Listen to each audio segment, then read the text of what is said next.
Veto power को लेकर UN में लड़ाई हुई तेज। चीन के तर्कों को देश ने फेंका कूड़े के ढेर में, दमदारी से मांग रहा स्थायी सदस्यता का हक। दोस्तों, संयुक्त राष्ट्र सुरक्षा परिषद को लेकर भारत आज जिस दमखम से लड़ रहा है, उसे देखकर लगता है कि अब वो दिन दूर नहीं है जब भारत वीटो पावर के साथ चीन की छाती में मूंग दलेगा। दोस्तों, देश संयुक्त राष्ट्र में स्थायी सदस्यता का हक रखता है और देश का सीधा तर्क है कि संयुक्त राष्ट्र आज के वक्त में पूरी दुनिया का नेतृत्व करने में असफल है और इसे प्रभावी बनाने के लिए जरूरी है कि इसका विस्तार किया जाए। दोस्तों, देश का तर्क ये भी है कि संयुक्त राष्ट्र अगर पूरी दुनिया की भलाई के मकसद से बनाया गया है तो इसका नेतृत्व केवल 5 देशों के पास क्यों है? ये केवल 5 देशों के शक्ति प्रदर्शन के मंच जैसा क्यों लगता है?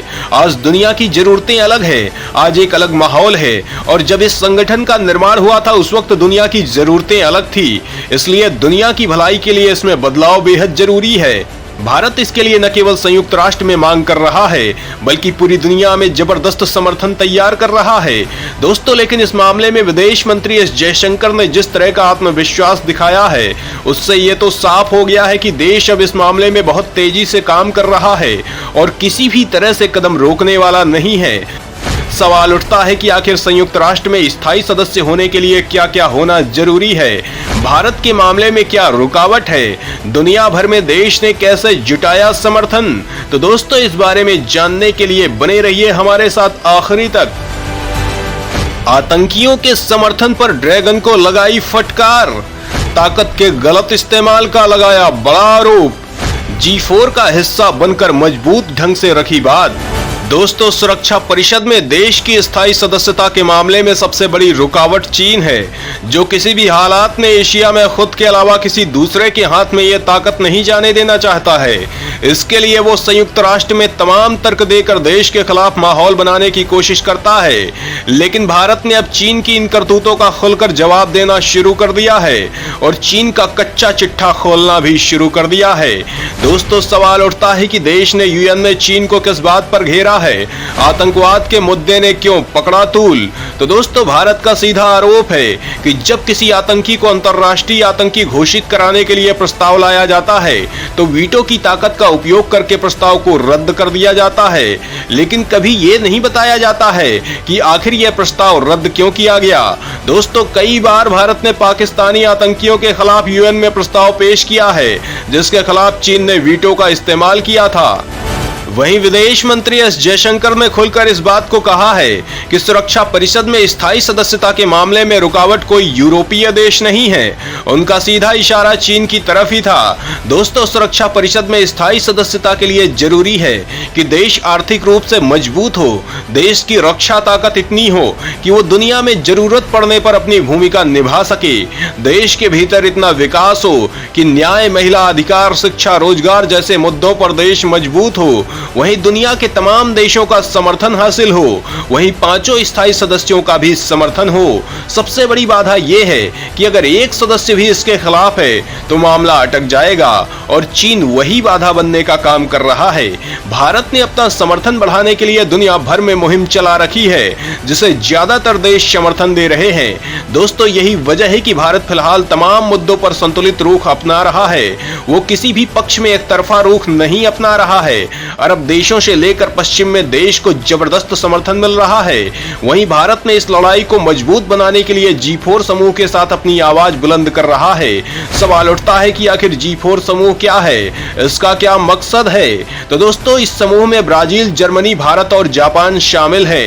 ये सारे देश सुरक्षा परिषद में स्थायी सदस्यता हासिल करना चाहते हैं। इनकी मांग है कि सुरक्षा परिषद में बदलाव होना चाहिए और ये देश एक दूसरे के लिए समर्थन व्यक्त करते हैं, इस संघर्ष के लिए लगातार रूपरेखा बनाते हैं, आपस में मीटिंग्स करते हैं, जरूरी कदम उठाते हैं। दोस्तों, देश आर्थिक रूप से दुनिया की 5वीं बड़ी ताकत बन चुका है। रक्षा मामले में भी दुनिया के गिने चुने देशों में से एक है। अंतरिक्ष में देश की धमक दुनिया देख रही है। लोगों का जीवन स्तर भी सुधर रहा है और सभी मामले तो ठीक हैं, हैं। बस चीन का अड़ंगा ही देश के लिए मुश्किल बनता जा रहा है और अब देश ने इसके लिए भी विकल्प तलाशना शुरू कर दिया है और इसे लेकर विदेश मंत्री ने खुलकर कहा है कि हम स्थायी सदस्यता हासिल करके रहेंगे। सवाल उठता है कि सुरक्षा परिषद में स्थायी सदस्यता से देश को क्या क्या फायदा होगा। इसके लिए जी जान से क्यों काम कर रहे पीएम मोदी, यूएन में क्यों मचा है बवंडर। तो दोस्तों, इस बारे में जानने के लिए वीडियो को आगे देखिए। राजनयिक क्षमताओं में हो जाएगी बेतहाशा वृद्धि, बीजिंग के घटिया मंसूबे हो जाएंगे पूरी तरह नाकाम, दुनिया भर में बढ़ जाएगी भारत की रणनीतिक धमक। दोस्तों, अगर देश को सुरक्षा परिषद में स्थायी सदस्यता हासिल हो जाती है तो इससे देश की दुनिया में धमक बहुत ज्यादा बढ़ जाएगी। यूएन में चीन की दादागिरी पर अंकुश लगेगा। पाकिस्तान के पक्ष में चीन अपने कोई कदम नहीं उठा पाएगा। देश ऐसे सारे प्रस्तावों को रोक सकेगा जो देश के खिलाफ हो, जो चीन और पाकिस्तान के षड्यंत्र का हिस्सा हो। इसके अलावा दुनिया भर के तमाम मामलों में देश अपनी मजबूत भूमिका निभा सकेगा। देश की इस ताकत के दम पर दुनिया के तमाम देश भारत से दोस्ती रखना चाहेंगे। देश से दुश्मनी करने की जरूरत जल्दी कोई नहीं कर पाएगा। देश एक वैश्विक शक्ति बन जाएगा। दोस्तों, यही वजह है कि चीन पाकिस्तान इसके खिलाफ लगातार काम कर रहे हैं। चीन को लगता है कि अगर भारत को ये ताकत हासिल हो गई तो एशिया में उसकी हैसियत बराबर की हो जाएगी और तमाम मामलों में भारत मजबूती से उसे जमीन सुंघा सकेगा। सुरक्षा परिषद में भारत अमेरिका, फ्रांस और ब्रिटेन के साथ मिलकर उसके खिलाफ तमाम कदम उठाने में सफल हो जाएगा, उसके लाए प्रस्तावों को रोक सकेगा। इसीलिए वो पूरी ताकत से देश के कदमों को पीछे खींचने में लगा है, लेकिन देश इसके लिए अब बहुत आगे बढ़ चुका है। चीन किसी भी हालत में देश को रोक नहीं पाएगा। भारत के विदेश मंत्री ने खुलकर कहा है कि देश वीटो पावर और स्थायी सदस्यता हासिल करके रहेगा। कुछ वक्त पहले तक देश तमाम मुद्दों पर ऐसा ही दावा करता रहा और आखिर में उसने करके दिखाया भी है। चाहे वो अनुच्छेद 370 का मामला हो, राम मंदिर का मामला हो, सीएए का मामला हो या 3 तलाक जैसा मुद्दा हो, देश ने ऐसी लंबी लड़ाइयों पर जीत हासिल की है और अब veto power subject of matter है जो खत्म होके रहेगा। सबसे बड़ी बात तो ये है कि देश के चुनावों में इसे मुद्दे की तरह शामिल किया गया है। पीएम मोदी का कहना है कि मजबूत जनमत मिलने पर इस मामले में मजबूती से काम किया जाएगा। इस मामले में आ रही सभी बाधाओं को खत्म करके यूएन में तिरंगा लहराया जाएगा। दुनिया भर की तमाम हस्तियां इसे लेकर भारत का समर्थन कर चुकी है। कुछ वक्त पहले ही एलन मस्क ने इस मामले में देश के पक्ष में बयान दिया था, जिसके बाद अमेरिका ने तुरंत अपना समर्थन दोहराया था। तो दोस्तों, इस बारे में आपका क्या सुझाव है, कमेंट करके जरूर बताएं।